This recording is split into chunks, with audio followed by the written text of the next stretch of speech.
Olha, eu quero, primeiro, cumprimentar os companheiros e as companheiras que organizaram esse evento.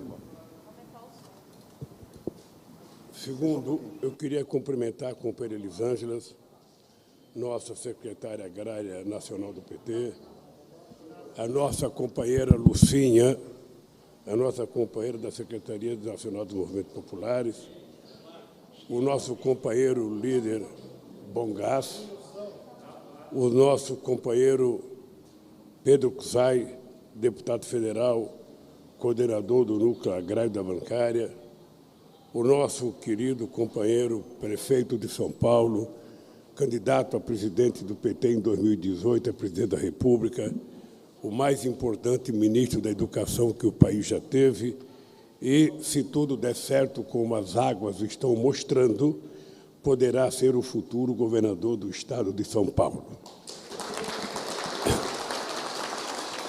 Nunca duvidem da capacidade de luta de um professor. E quero agradecer a nossa sempre querida companheira Gleice Hoffmann, orgulho do nosso partido de ter uma mulher dessa qualidade presidindo o partido mais importante já criado na história desse país. Companheira Janja, eu tenho sido escolhido 5 vezes consecutivo pela ONU como o namorado mais apaixonado desses começos de ano por causa da Janja. Eu costumo falar que as mulheres são as mais felizes que casaram comigo, não. Eu é que sou feliz. E eu estou vivendo um momento importante na minha vida. Primeiro porque eu já tenho 10 anos a mais do que minha mãe. E quando eu era pequeno, eu jamais imaginei que eu ia chegar à idade da minha mãe. Tenho 10 anos e estou com vontade de viver mais uns 30. Então significa que vocês precisam se preparar para me aturar, porque eu não quero deixar a relação com vocês e a proximidade que eu tenho.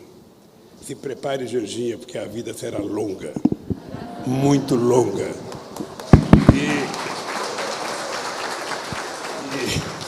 E certamente eu espero que a felicidade seja longa, duradoura e para sempre.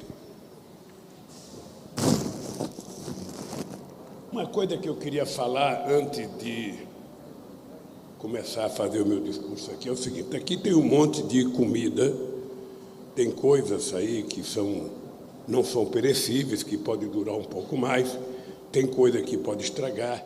Aqui o companheiro pescador me trouxe camarão, me trouxe um robalo, que ele disse que pescou, depois eu vou abrir para ver se ele não comprou no supermercado ali para me trazer, vou ver se tem selo.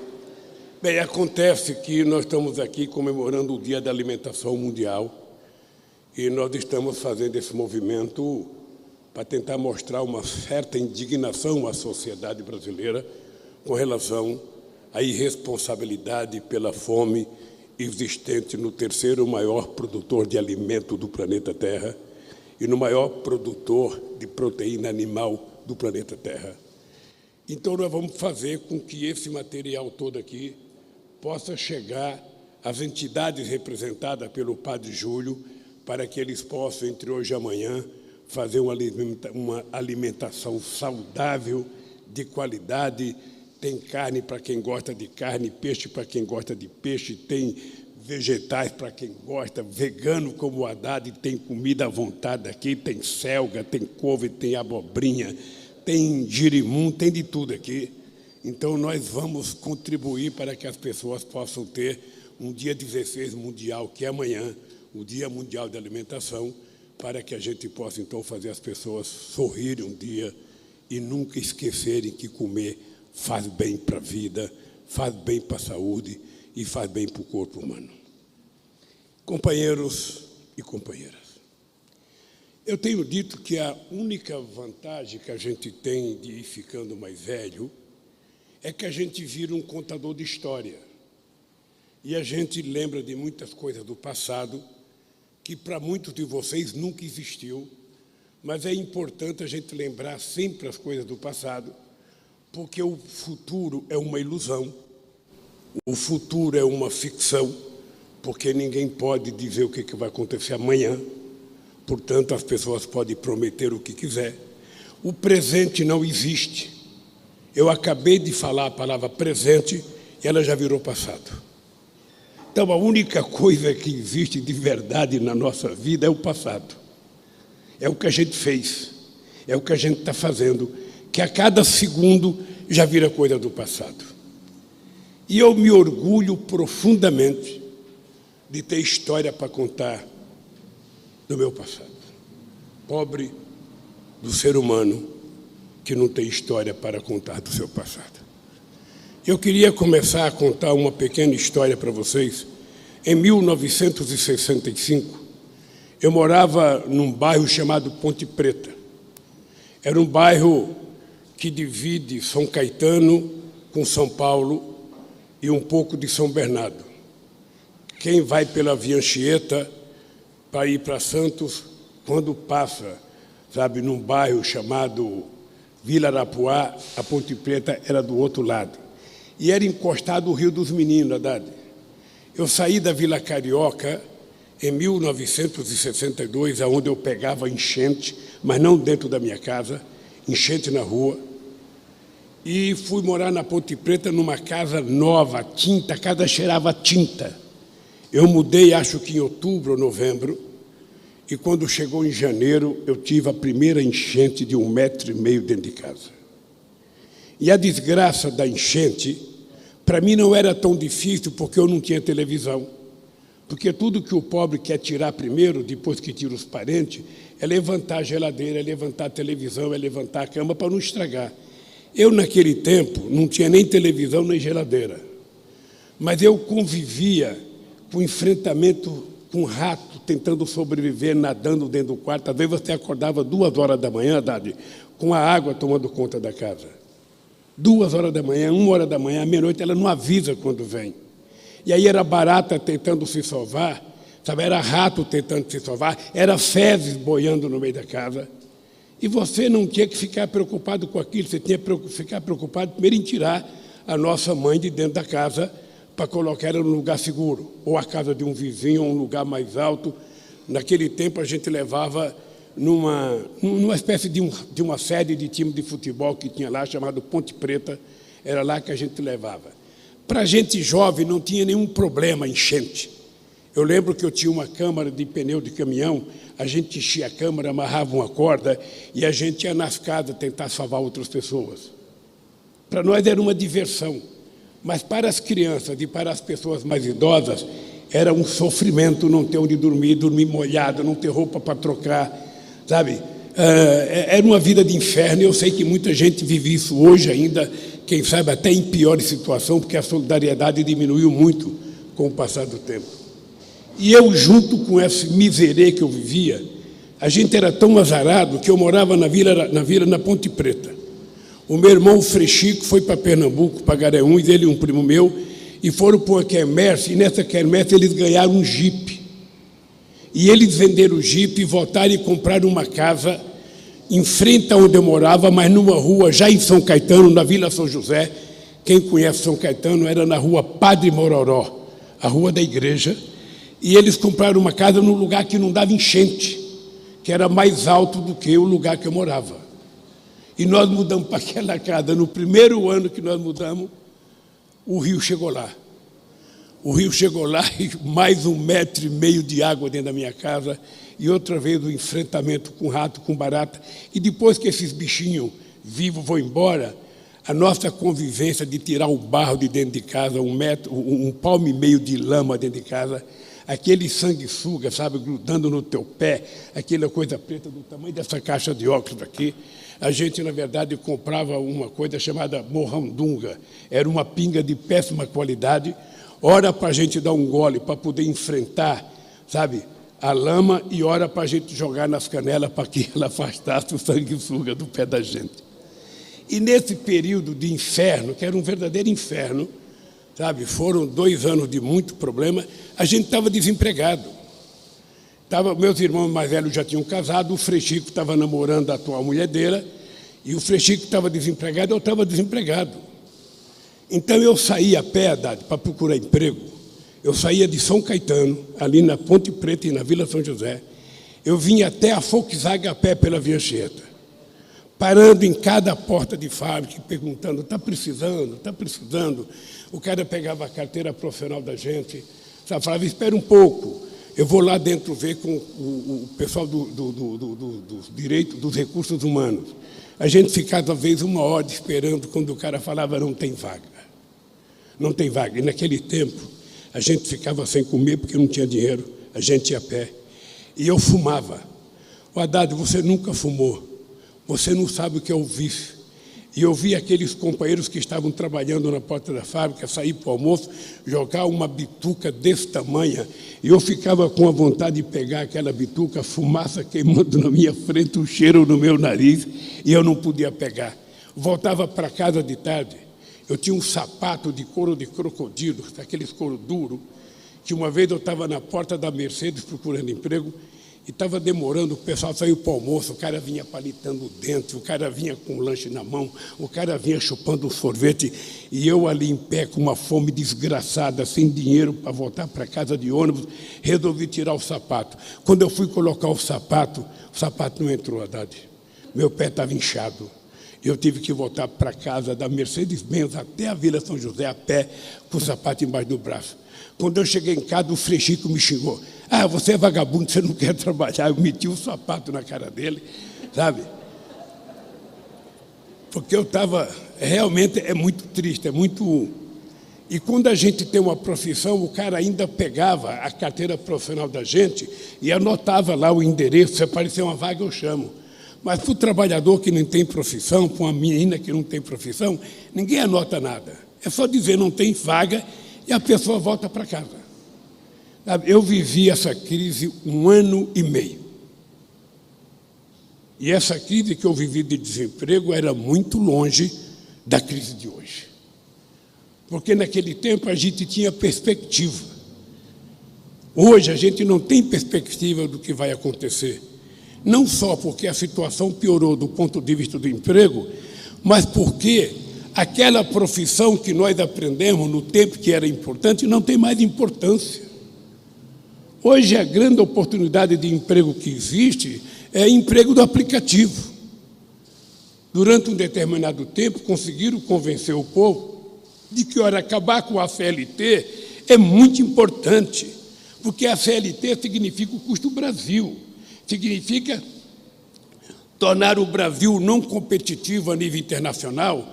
Então, a produção brasileira fica muito cara, então é preciso tirar os direitos do trabalhador.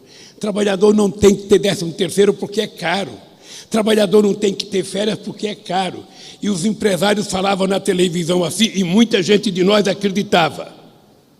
Falavam o seguinte, olha, nós pagamos R$1.000, sabe, para a Elisângela trabalhar. Mas nós gastamos de obrigações sociais mais R$80. Se a gente não tiver as obrigações sociais, ela poderia ganhar esses 80 e levar para casa. Mentira! Esses 80 viraram lucro dos empresários. Não viraram repartição com os trabalhadores. Então, já a gente está vendo, sabe, as pessoas que foram convencidas pelo discurso moderno de que você é um pequeno empreendedor, um médio empreendedor, um microempreendedor, você agora vai trabalhar por conta própria, que é um sonho de todo peão, é trabalhar por conta própria. A gente tem vontade de não ter patrão, a gente tem vontade de não ter chefe, a gente quer trabalhar por conta própria, mas a gente não mede as consequências quando a gente tem uma dor de barriga. Quando você tem uma dor de barriga, ou quando dói um calo, você precisa de um sistema de proteção. E esse sistema de proteção tem que ser público, porque normalmente as pessoas não podem pagar. Então, essa situação hoje é infinitamente pior, Haddad, do que aquela que eu vivi. E eu chegava em casa, nem sempre a gente tinha comida para comer. Eu acho que muitos de vocês já passaram por isso. Ou seja, mas é muito duro você sentar numa mesa e você ouvir da mãe que não tem comida para colocar na mesa. E o que para mim é gratificante da minha mãe é que a minha mãe sempre dizia, amanhã vai ter. Eu nunca vi a minha mãe nervosa por conta de não ter, ela falava, amanhã vai ter. E o que é grave é que as pessoas que passam fome têm vergonha de dizer que estão com fome. Ninguém sai na rua para dizer, gente, eu estou com fome, eu não tenho comida em casa. Normalmente as pessoas comem mortadela e arrota peru, porque as pessoas falam que tem o que não tem, fala que come o que não come, compra apenas aquilo que pode, não compra aquilo que quer. Porque as pessoas gostariam de ir no supermercado e comprar, sabe, coisas para as crianças, comprar iogurte, comprar refrigerante, comprar tudo aquilo que está na televisão, até porque aquela propaganda que aparece na televisão todo dia não é para toda a população, é para uma parte da população que tem poder aquisitivo. Sabe, eu sou do tempo em que você comprava para os meus filhos, sabe, um Danoninho, era Danoninho que chamava aquele, acho que era, a gente comprava e guardava na geladeira, era só um. Se comesse dois, sabe, não era correto, não era democrático, era só um, sabe? E esse era o mundo das pessoas que hoje estão pior. As pessoas estão pior porque não existe hoje a solidariedade que existia. Eu sou do tempo de que as pessoas pediam um copo de leite, um copo de sal. Ah, me dá uma xícara de sal, me dá uma xícara de café, me dá uma xícara de azeite. As pessoas pediam, as pessoas emprestavam. E eu ficava devendo para o meu vizinho uma xícara de sal, uma xícara de açúcar. Era assim que era o mundo, que parecia muito duro, mas se a gente comparar com a dureza de hoje, era um mundo mais solidário. Era um mundo em que a gente tinha uma relação melhor. E eu fico pensando, as pessoas hoje discutindo, todo mundo discute muito futuro, um futuro que a gente não sabe o que vai ser. A nossa experiência de futuro é que tudo vem piorando para muitos e alguma coisa vem melhorando para poucos.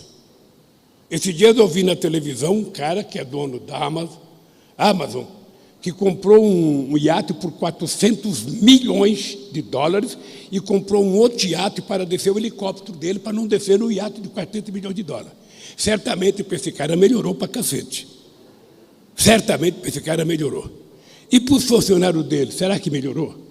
Para os trabalhadores de aplicativo, será que melhorou? Para a população mundial, será que melhorou? O que a gente vê na imprensa é que, nos Estados Unidos, os ricos ganharam muito dinheiro durante a crise e os pobres ficaram mais pobres.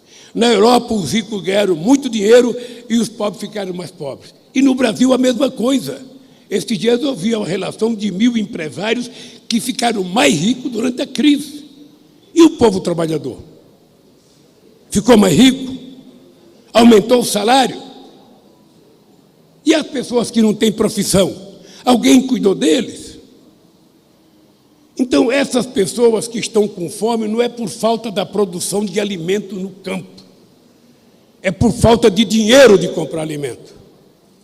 Porque se eu tenho dinheiro e eu vou no supermercado e peço um produto e ele não tem, no dia seguinte o dono do supermercado vai procurar aquele produto para me vender porque tem um consumidor.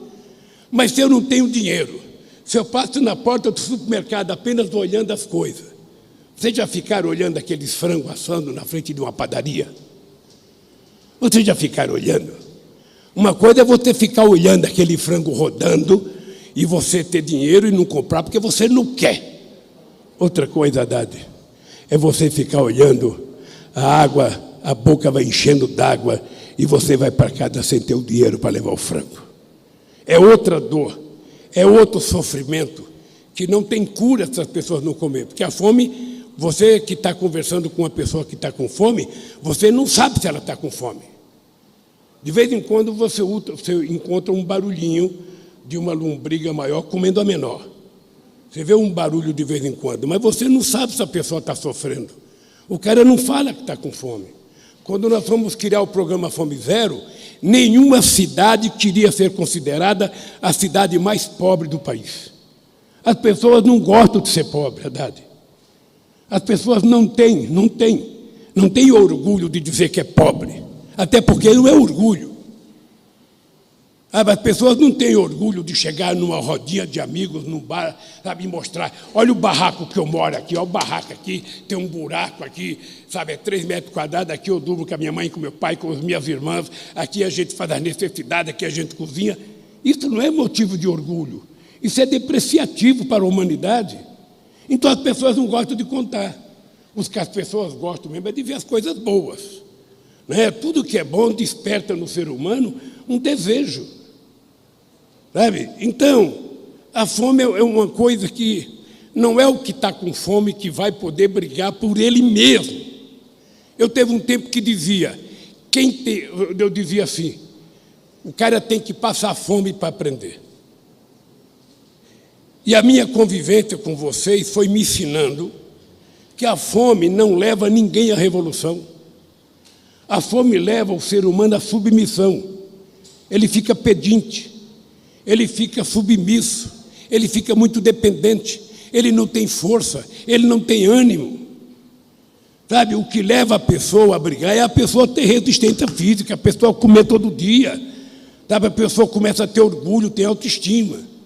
Por isso é que em muitos lugares do Nordeste a gente vê, sabe, os coronéis, aqueles que são deputados, tem um ritual, Haddad, que você aqui de São Paulo não sabe, mas o coronel do Nordeste chega no final de semana, no sábado, ele senta na varanda da fazenda dele, coloca uma cadeira de balanço, senta, talvez uns cachorrão gordo do lado, sabe, e passa os coitadinhos que passaram a semana inteira trabalhando para ele, pedindo um favor. Eu estava precisando comprar remédio na farmácia, ele dá um papelzinho, vai na farmácia. Mas eu precisava ir ver minha mãe em tal lugar, dava um papelzinho, vai no ônibus. É assim que funciona.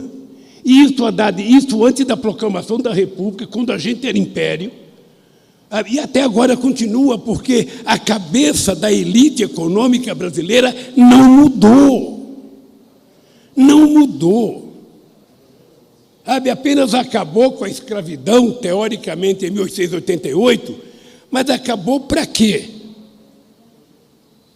Como é que era a vida do negro que vivia na senzala e como é que ela passou a ser? Ele passou a ser chamado de vagabundo.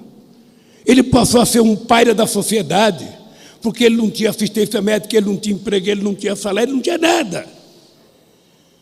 Então, nós temos que ter em conta que nós estamos vivendo um momento em que a cabeça da elite brasileira ainda é escravista. É o único significado da existência da fome. A gente pode produzir o que a gente quiser. Se o povo não tiver dinheiro, ele não come. Não come. Essa fartura aqui dessa foto, a gente pode produzir. Nós temos 4,5 milhões de propriedades rurais, até 100 hectares, que são aquelas que produzem quase tudo que nós comemos, os porcos que nós comemos, os frangos que nós comemos, os perus que nós comemos, é tudo até 100 proprietários. Os grandes já produzem outras quantidades. Né? Esse dia fui dar uma entrevista na rádio, eu dei uma entrevista em Campo Grande e tem uma entrevista lá em Cuiabá. E eu até brincava, os grandes fazendeiros, sabe, eles podem produzir coisa para o país, podem produzir para exportar, tem lá as importâncias dele. Mas se eles quiserem comer uma galinha caipira, eles têm que ir na casa de um pequeno proprietário. Se ele quiser comer um porquinho, ele vai ter que ir na casa do proprietário. Ele não cria isso. Se ele quiser comer uma abobrinha, se ele quiser comer um pepino, se ele quiser, ele vai ter que ir na casa do pequeno ou médio, porque ele não produz isso. Era por isso que eles precisavam respeitar a pequena e média propriedade rural brasileira, que é responsável pela maioria dos alimentos que vai na nossa mesa. E era por isso que eles precisariam respeitar as pessoas podendo comprar as coisas, porque acabaria com a fome. E quando acabasse com a fome, todo mundo melhorava de vida. Todo mundo melhorava de vida. Eu lembro do Paulo Freire dizendo, quando a pessoa come, a pessoa fica bonita.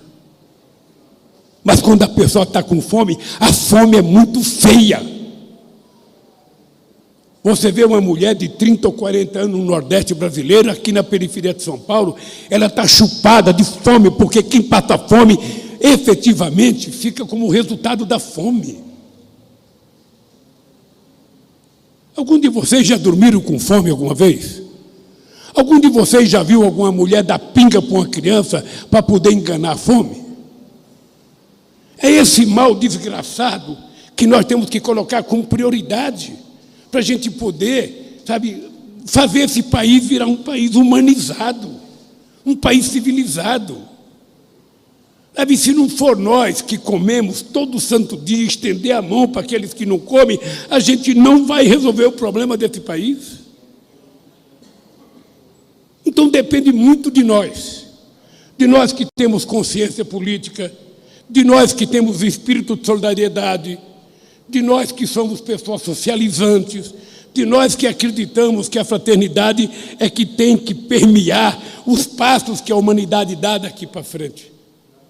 E eu acho que nós, companheira Gleice, companheira Haddad, companheiros da mesa, nós ainda não estamos conseguindo criar essa indignação na sociedade. E não é só fome de comida. Não é só fome de comida, companheiros. Não é só fome de comida, é fome de tudo. Eu fiz aqui uma relação, eu estou aqui com algumas pessoas para me falar, o Ronaldo, da CONAC, do Quilombo de Campinho, que eu fui visitar lá em Paraty. Eu estou aqui com o nome de algumas pessoas. O Haddad, as pessoas não sabem. Você sabia, Haddad? Você sabia que no nosso governo nós criamos o Instituto Nacional do Semiárido em Campina Grande, nós criamos o Centro de Tecnologia Estratégica do Nordeste, CETEN, em Recife, que nós criamos o Instituto Nacional da Mata Atlântica, em Vitória, que nós criamos o Centro Nacional de Pesquisa do Pantanal, em Cuiabá, que nós criamos o Instituto Nacional de Águas, em Foz de Iguaçu. Tudo isso nós criamos. Acho que nem existe mais. Acho que vocês nem sabem que nós criamos isso. Porque para destruir é um dia, para construir são alguns anos. Então, companheiros, eu fiz algumas anotações aqui das coisas que nós estamos, sabe, passando fome. Eu prometi não falar muito, porque nós temos que levar logo essa comida para a fazenda, que estraga alguma coisa. Mas como eu estava com vontade de fazer isso, porque a primeira vez que eu discuti segurança alimentar, eu lembro que foi o pai do Graziano, o Zé Gomes. A gente fez um ato na Câmara Municipal de São Paulo, onde eu vi um documentário de um cineasta gaúcho, Jorge Furtado, pode ser? Ilha das Flores. Hein? Jorge Furtado. Eu vi um documento chamado Ilha das Flores. Se vocês não viram, entre na internet e assista Ilha das Flores. Foi no dia que nós sanamos a nossa primeira política de segurança alimentar, que depois resultou no programa Fome Zero. E a fome não é uma coisa entendida por todo mundo. Todos vocês sabem que eu tinha uma grande relação com o Chaves. O Chaves não era apenas chefe de outro estado, o Chaves era companheiro. O Chaves era muito companheiro. Mas a questão da segurança alimentar não era da preocupação do Chaves, ele não tinha essa preocupação. Uma vez eu tive uma longa discussão com o Chaves em Recife, uma longa discussão, tentando mostrar para o Chaves, ele tinha acabado de comprar um Sukhoi, aqueles aviões caça da Suécia, e eu falei, ô Chaves, você está comprando aqueles aviões caça, mas os teus pilotos podem não ter ovo para comer, podem não ter leite para comer. Você tem que entender que a arma mais importante para uma guerra é o povo estar de barriga cheia, o povo está alimentado. Se você não tem comida para abastecer o teu soldado, a guerra está perdida. A guerra está perdida. Então, as pessoas não tratam, no mundo inteiro tem fome, 800 milhões de pessoas passam fome todo dia. No mundo inteiro, se vocês for analisar quantos trilhões de dólares os países ricos colocaram para salvar o sistema financeiro com a crise de 2008, daria para resolver o problema da fome em todo o continente, em todo o planeta. Foram trilhões e trilhões de dólares para salvar a quebra do Lehman Brothers. Sabe? E para ajudar a fome, vai através de uma ONG. Porque os países ricos são espertos. Eles não dão dinheiro direto para o governo dos países pobres, alegando que tem muita corrupção. Então, eles dão para a ONG deles. Metade do dinheiro já vai para pagar salário para os funcionários da ONG. E a outra metade é feito o que eles quiserem, porque o povo que precisa não tem acesso ao dinheiro. E nós achamos isso normal. Eu participei muito de reunião do G20, Haddad. Eu fui o único presidente brasileiro a participar de todas as reuniões do G8. O Brasil nunca tinha participado. Hoje, lá não discute fome. Lá não se discute desemprego, Lá não se discute miséria, favela, palafita, eles não têm isso. Quem tem isso somos nós, mas os nossos governantes também não sabem disso. Você acredita, Haddad, que eu fui no Rio de Janeiro e encontrei com o senador Dornelles, que era sobrinho do Tancredo Neves, e que foi tudo nesse país, foi secretário da Receita, foi secretário não sei das contas e tal. Ele falou assim para mim: ô Lula, eu descobri que tem pobreza no Rio de Janeiro na campanha para o Senado que eu fui para a favela. Eu não tinha noção. Assim é a elite brasileira. Assim é uma grande parte da classe política brasileira. Ela sabe da fome por leitura. Ela sabe por leitura, porque tem muita coisa escrita, mas quem lê não sente. A fome, você tem que estar com ela para você sentir. Acordar de noite com o estômago vazio, com o couro de cima grudando no couro de baixo. Aí sim, você vai começar a se preocupar com a fome. Você vê uma criança morrer porque não ingeriu as calorias e as proteínas necessárias, porque a sua mãe não teve sequer leite para sustentar os seus filhos. Não tem sequer uma cabritinha, alguma coisa para tirar 1 litro de leite para dar para uma criança. É essa gente que nós temos que representar. É essa gente que nós temos que ter em conta, que é para isso que nós existimos. Nós não existimos para cuidar de nós mesmos. Nós não existimos para a gente só sobreviver do jeito que a gente quer. Não, nós temos que saber o seguinte: se eu tenho alguma coisa, nós temos que saber que é merecimento muito de vocês, de muito de nós, que brigou para ter alguma coisa. Mas nós temos que dedicar um pouco do nosso esforço, da nossa cabeça, da nossa inteligência, do nosso tempo, para tentar tirar aquelas pessoas que não chegaram ao padrão que nós chegamos e fazer essa gente começar a andar pelas suas próprias pernas. É muito? Não. Vocês estão lembrados que foi essa briga que levou Jesus Cristo a ser crucificado? Portanto, eu não estou falando de uma briga de agora. Eu estou falando de uma briga da humanidade, de milênios e milênios, em que a morte de Jesus Cristo se deu porque alguém achou que ele estava enganando os pobres, tentando colocar os pobres contra os poderosos. E isso continua até hoje. Quantos de vocês foram perseguidos pelo que falaram, pelo que fizeram, em defesa das pessoas mais pobres? Nesse país e em muitos outros países, toda vez que aparece um governo que começa a se preocupar com os mais pobres, alguém imagina um golpe. Alguém dá golpe. Eu estava vendo no orçamento, Gleito, você que é especialista no orçamento, me parece que nesse orçamento agora tem 245 bilhões de subsídios para os ricos. E quanto tem para os pobres? Não, o pobre não pode ter, porque o pobre é gasto. Você não pode ter um FIES, porque você não pode fazer dívida para garantir que uma filha de um trabalhador possa estudar na universidade. Isso é gasto. Não, isso é investimento. E se essa pessoa está devendo porque não pode pagar, Haddad, nós temos que ter coragem de anistiar essa dívida para que esse jovem possa continuar estudando.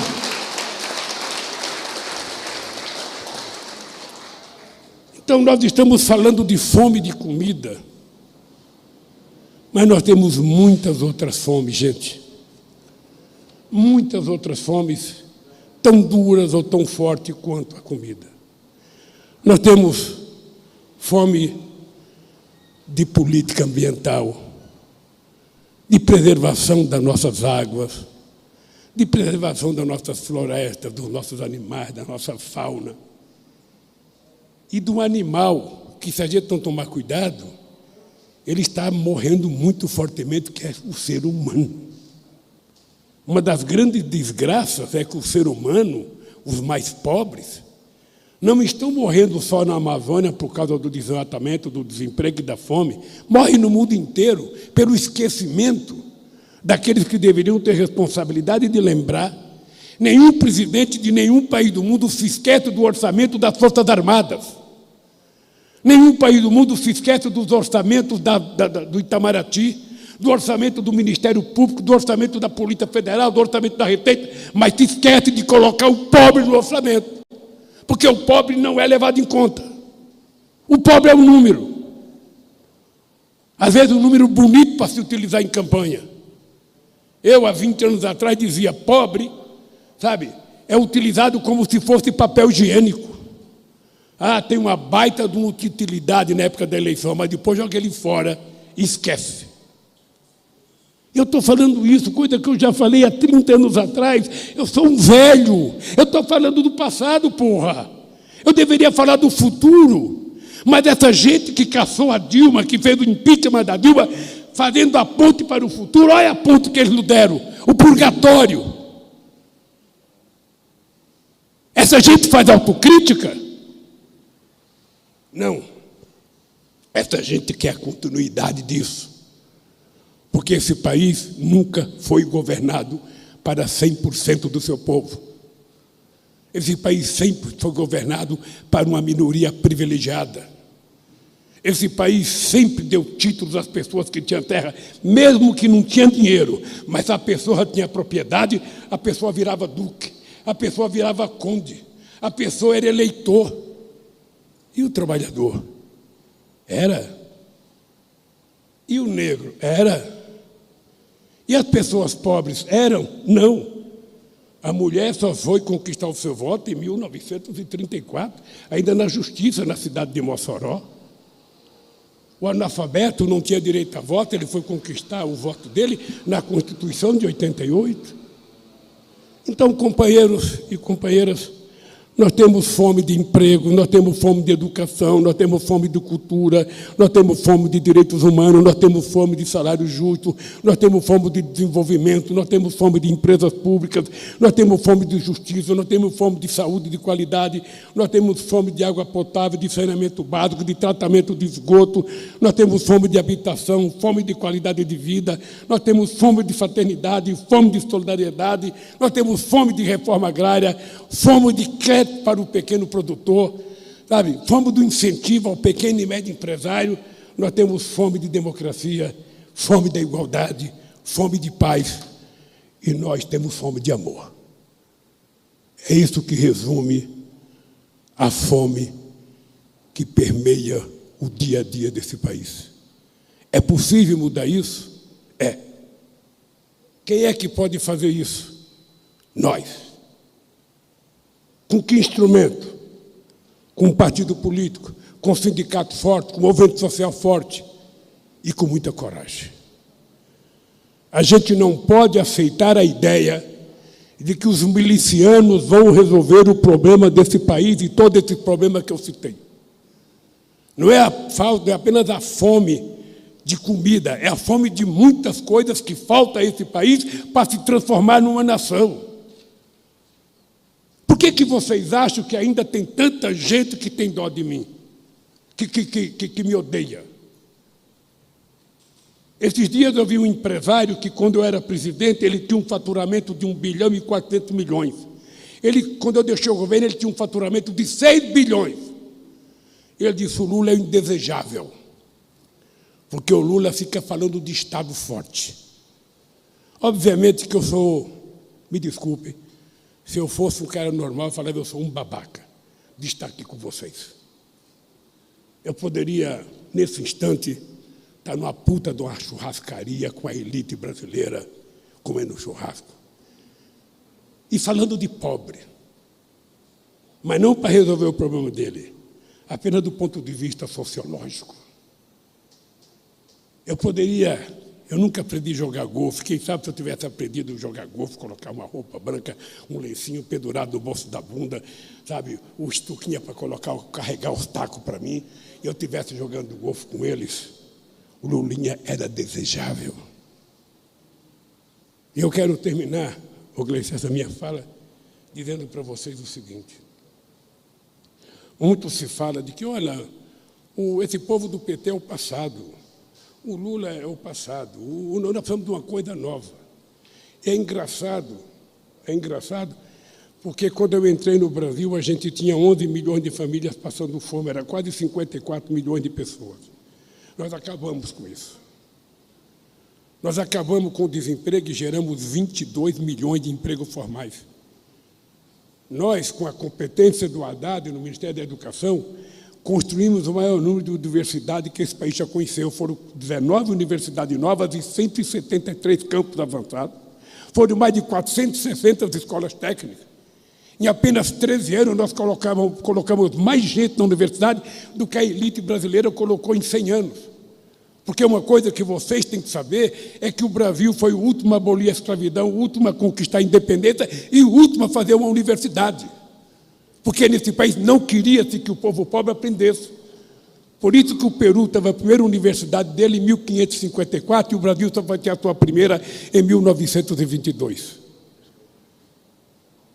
Então, esse Lula indesejável para alguns empresários brasileiros, eu quero dizer que eu quero continuar sendo indesejável, porque eu não quero governar o Brasil para eles. Eu quero governar o Brasil para o povo pobre desse país, para o povo que trabalha nesse país, para o povo que leva a comida na nossa casa. Eu só quero que eles se lembrem, que nós sabemos respeitar, que nós sabemos tratar todos com muito respeito, mas a única coisa que nós queremos é que nos trate com respeito. Não fique inventando história contra o nosso partido, contra o nosso sindicato, contra as nossas entidades sociais, porque briga pelo povo. Não minta a nosso respeito. Quando quiserem falar de nós, lembre do que era o Brasil antes de nós e o que virou depois de nós.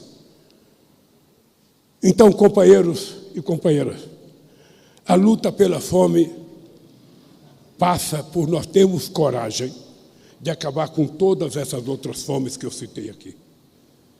E, sobretudo, a fome de dignidade. Nós precisamos recuperar a dignidade, restabelecer a democracia, porque o nosso povo quer emprego, o nosso povo quer salário, o nosso povo quer cultura, o nosso povo quer lazer, o nosso povo quer viver bem, o nosso povo não quer armas. O nosso povo não quer armas, o nosso povo quer livro. Portanto, companheiros, vocês percebem que a luta para acabar com a fome é mais e muito mais do que só a comida. A comida é um primeiro passo para que o povo brasileiro tenha força suficiente para conquistar e bater a fome de outras coisas que nós tanto precisamos. Muito obrigado a todos vocês pela presença. Muito obrigado. Eu espero que a gente nunca esqueça que depende das nossas atitudes, do nosso gesto, a gente acabar com tantas causas de tantas fomes que existem no Brasil. Um abraço, queridos companheiros. Obrigado de coração.